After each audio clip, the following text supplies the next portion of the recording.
హైదరాబాద్ నగరంలో ముఖ్యమంత్రి గారు తీసుకొచ్చినటువంటి ఒక హైడ్రా పేరు పెట్టి ఎక్కడైతే చెర్లు ఉన్నాయో ఆ చెర్లలో అక్రమానికి గురైనటువంటి చెర్లన్నిటి కూడా మంచి చేయాలి అన్నటువంటి ఆలోచన ఆ చెర్లలో ఉన్నటువంటి పెద్ద పెద్ద బడాబాబులు కానీ వీళ్ళందరూ కూడా కబ్జకు గురైనటువంటి ఆలోచన ఉంది కాబట్టి ముఖ్యమంత్రి గారికి గతం నుంచి కూడా నడుస్తూ ఉంది.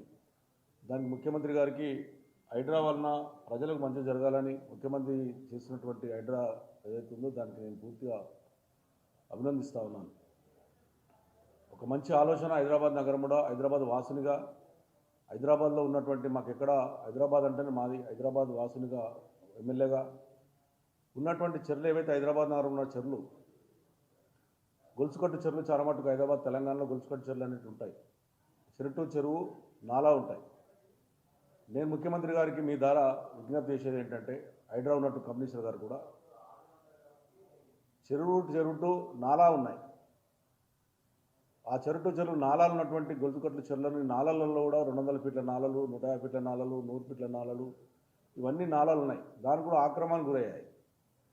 మరి ఆ చెరువును రక్షిస్తూ చెరువును ఇమ్మీడియట్గా మనం ఎప్పుడైతే చెరువు మీద అక్రమాలు తొలగించిన వెంటనే దాన్ని ఇమ్మీడియట్గా టేకప్ చేసి ఇమ్మీడియట్గా అభివృద్ధి కార్యక్రమం చేసి దాన్ని డెవలప్ చేసినట్టుంటే పూర్తిగా తీసినట్టుంటే గ్రౌండ్ వాటర్ కూడా పెరిగే అవకాశాలు ఉంటాయి.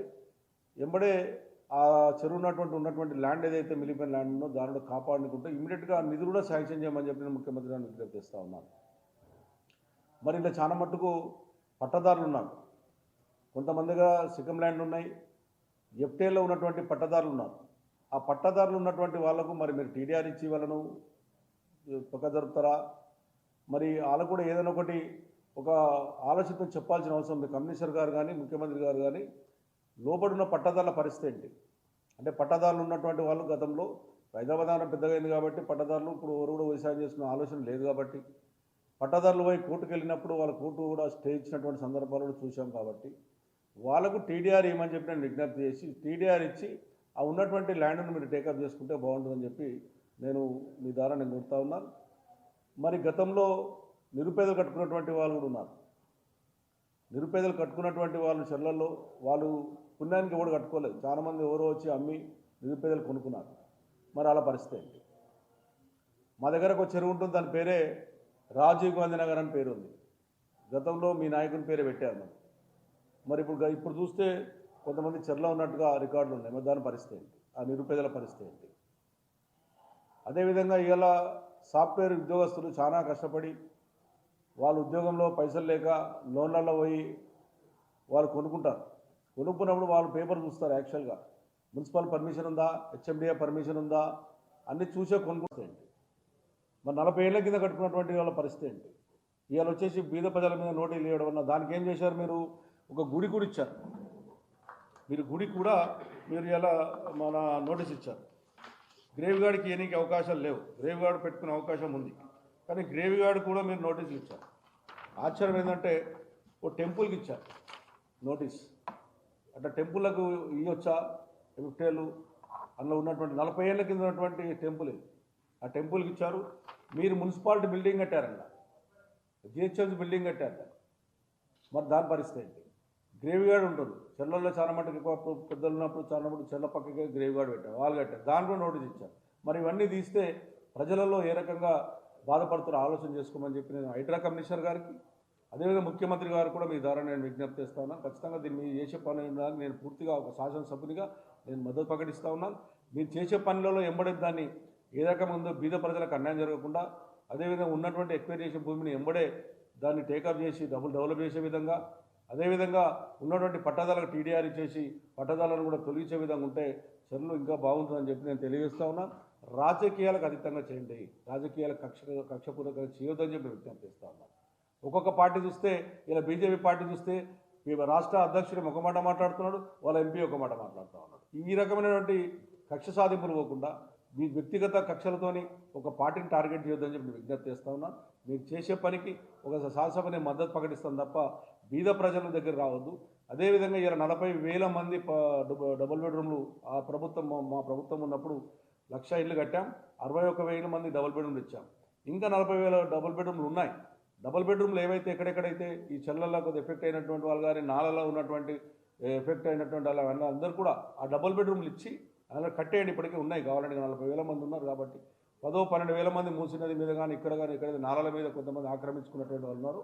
వాళ్ళందరూ కూడా తొలగించి వాళ్ళు ఎంబడే వాళ్ళు డబుల్ బెడ్రూమ్ ఇచ్చి అది ఇమీడియట్గా నాలను కూడా టేకప్ చేయమని చెప్పి నేను విజ్ఞప్తి చేస్తాను. ఎందుకంటే ప్రభుత్వం కేసీఆర్ గారు ప్రభుత్వం ఉన్నప్పుడు డబుల్ బెడ్రూమ్లు ఉన్నాయి.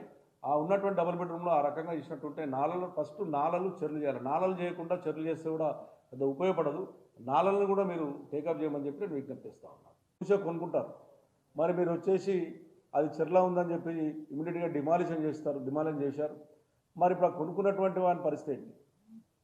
అమ్మినతో డబ్బులు ఇప్పిస్తారా? మరి ఇచ్చినటువంటి పర్మిషన్ ఇచ్చినటువంటి కమిషన్ కానీ హెచ్ఎండిఏ కమిషన్ కానీ అదేవిధంగా మున్సిపల్ కమిషన్ సస్పెండ్ చేస్తారా? దాని బదులు ఎవరైతే బాధితులు ఉన్నారో ఇరిగేషన్ డిపార్ట్మెంట్కి సంబంధించిన వాళ్ళు కానీ రెవెన్యూ డిపార్ట్మెంట్కి సంబంధించిన వాళ్ళు కానీ అదేవిధంగా ఎవరైతే మున్సిపల్ అధికారులు ఉన్నారో టౌన్ ప్లానింగ్ అధికారులే కానీ హెచ్ఎండి అధికారులు కానీ వాళ్ళని ఏమి యాక్షన్ తీసుకుంటారు?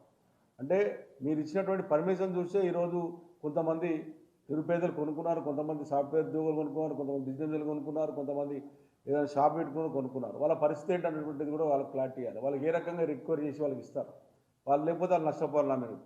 మీరు నిజంగా మీరు అక్కడ ఉన్నటువంటిది చూడకుండా కొన్నారనడానికి కారణం ఏంటంటే మీరు ఇచ్చినటువంటి పర్మిషనే ఈ రోజున వాళ్ళు లోన్ తీసుకోవడం కానీ వాళ్ళకి వచ్చేటువంటి ఆలోచన ఉంటుంది.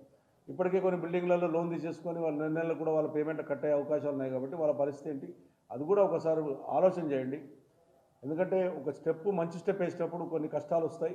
ఆ కష్టాలను మనం బాగా చెప్పుకోవాలంటే ఒక్కొక్క చెరుటు ఒక్కొక్క కాన్షియస్లో ఉన్న చెరువుల మీద ఒక విశ్లేషణ, ఒక ఆఫీసర్ని, ఒక నోడల్ ఆఫీసర్ని అపాయింట్ చేసి ఒక కాన్షియస్కి ఉన్నటువంటి మనకున్న 24-30 కాన్షియస్ ఉన్నాయి.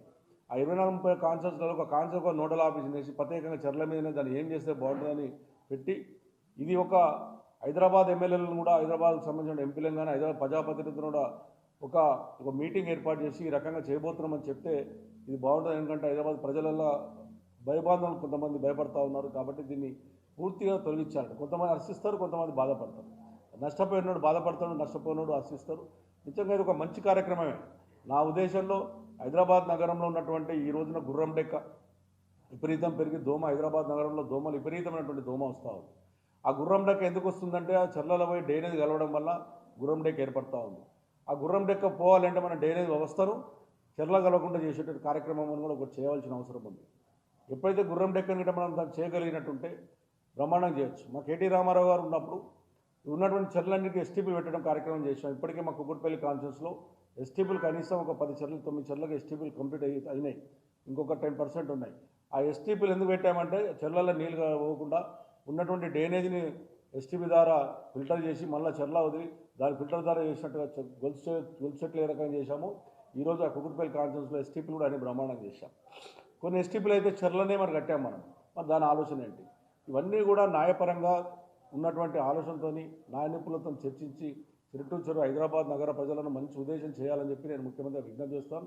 మీరు తీసుకున్న నిర్ణయానికి నేను పూర్తిగా మద్దతు ప్రకటిస్తున్నాను. కానీ ఇవన్నీ ఆలోచన చేయండి. ఇవాళ మా దగ్గర బోయిన చెరువు ఉంది బోయినపల్లిలో. అక్కడ సుమారుగా 40 సంవత్సరాల కిందనే కట్టుకున్నారు. అక్కడ 40 సంవత్సరాల ఎస్సీ కాలనీ మొత్తం ఎస్సీలే ఉంటారు. అక్కడ కట్టుకున్నారు, వాళ్ళకి అన్ని ట్యాక్సులు ఉన్నాయి, అన్నీ ఉన్నాయి. మరి ఇవాళ మీరు నోటీసులు ఇచ్చారు. మరి అలా